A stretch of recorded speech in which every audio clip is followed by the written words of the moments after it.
انسان کی زندگی میں ایسے لمحات بار بار آتے ہیں جب وہ اپنے آپ کو کمزور، بے بس اور تنہا محسوس کرتا ہے۔ ایسے وقت میں دل کی گہرائیوں سے ایک ہی صدا نکلتی ہے کہ اے اللہ، میری مدد فرما۔ اللہ کی مدد کوئی عام چیز نہیں بلکہ ایک عظیم نعمت ہے، اور یہ ہر کسی کو بغیر حکمت کے نہیں ملتی۔ جب اللہ کسی بندے کی مدد فرمانا چاہتا ہے تو اس کی کچھ نشانیاں ظاہر ہونا شروع ہو جاتی ہیں۔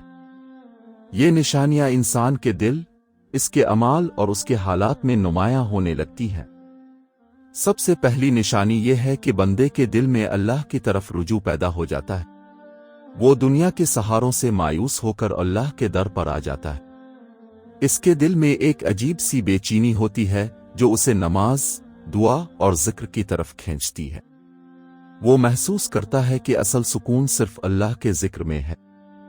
یہ کیفیت اس بات کی علامت ہوتی ہے کہ اللہ اس بندے کو اپنی طرف بلا رہا ہے، کیونکہ جب اللہ کسی کو اپنی طرف متوجہ کرتا ہے تو اس کے دل میں دنیا کی محبت کم اور آخرت کی فکر زیادہ ہو جاتی ہے۔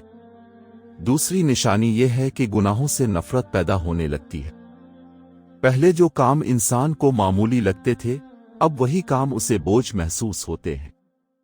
اس کا ضمیر جاگ اٹھتا ہے، وہ غلطی کرتا ہے تو فوراً توبہ کی طرف مائل ہوتا ہے۔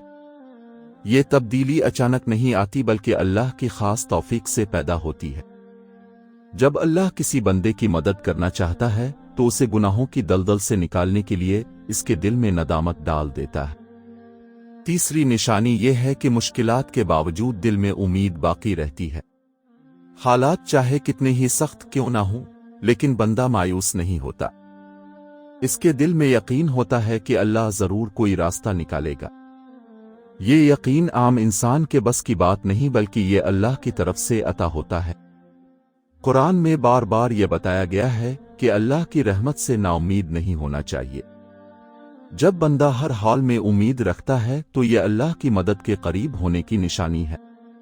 چوتھی نشانی یہ ہے کہ اچھے لوگوں کی صحبت نصیب ہو جاتی ہے۔ انسان کا ماحول اس کی زندگی پر گہرا اثر ڈالتا ہے۔ جب اللہ کسی کی مدد کرنا چاہتا ہے تو اسے ایسے لوگوں کے قریب کر دیتا ہے جو اسے نیکی کی طرف بلاتے ہیں، اس کی اصلاح کرتے ہیں اور اسے اللہ کی یاد دلاتے ہیں۔ صحبت انسان کے ایمان کو مضبوط کرتی ہے اور اسے سیدھے راستے پر قائم رکھتی ہے۔ پانچویں نشانی یہ ہے کہ دعا میں لذت پیدا ہو جاتی ہے۔ پہلے دعا ایک رسم لگتی تھی، لیکن اب بندہ جب ہاتھ اٹھاتا ہے تو دل سے مانگتا ہے۔ آنکھوں سے آنسو نکلتے ہیں، دل نرم ہو جاتا ہے اور اللہ سے ایک خاص تعلق محسوس ہوتا ہے۔ یہ کیفیت اس بات کی علامت ہوتی ہے کہ اللہ اپنے بندے کی طرف متوجہ ہے اور اس کی سن رہا ہے۔ حدیث میں آتا ہے کہ جب اللہ کسی بندے سے محبت کرتا ہے تو اسے دعا کی توفیق دیتا ہے۔ چھٹی نشانی یہ ہے کہ معاملات میں آسانی پیدا ہونے لگتی ہے۔ یہ ضروری نہیں کہ مشکلات فوراً ختم ہو جائیں، لیکن ان میں اللہ ایسی آسانی پیدا کر دیتا ہے کہ بندہ حیران رہ جاتا ہے۔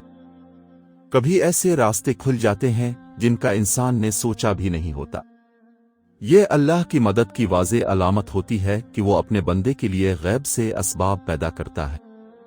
ان نشانیوں کو سمجھنا بہت ضروری ہے کیونکہ اکثر انسان اللہ کی مدد کو صرف ظاہری کامیابی سے جوڑ دیتا ہے، حالانکہ اصل مدد دل کی اصلاح، ایمان کی مضبوطی اور اللہ کے قریب ہونے میں ہے۔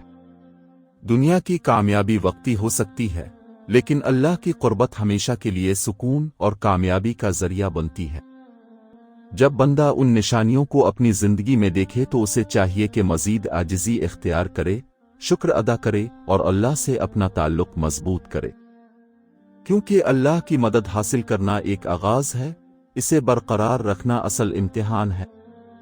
انسان کو چاہیے کہ غرور سے بچے، نیکیوں میں اضافہ کرے اور ہر حال میں اللہ پر بھروسہ رکھے۔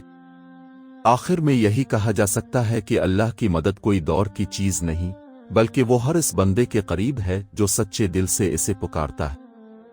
اگر انسان اپنے دل کو صاف کرے، نیت کو درست کرے اور اللہ کی طرف سچی توبہ کے ساتھ رجوع کرے تو اللہ کی مدد اس کے بہت قریب آ جاتی ہے۔ یہ دنیا ایک امتحان ہے، اور اس امتحان میں کامیابی صرف اسی کو ملتی ہے جو اللہ کو اپنا سہارا بنا لیتا ہے۔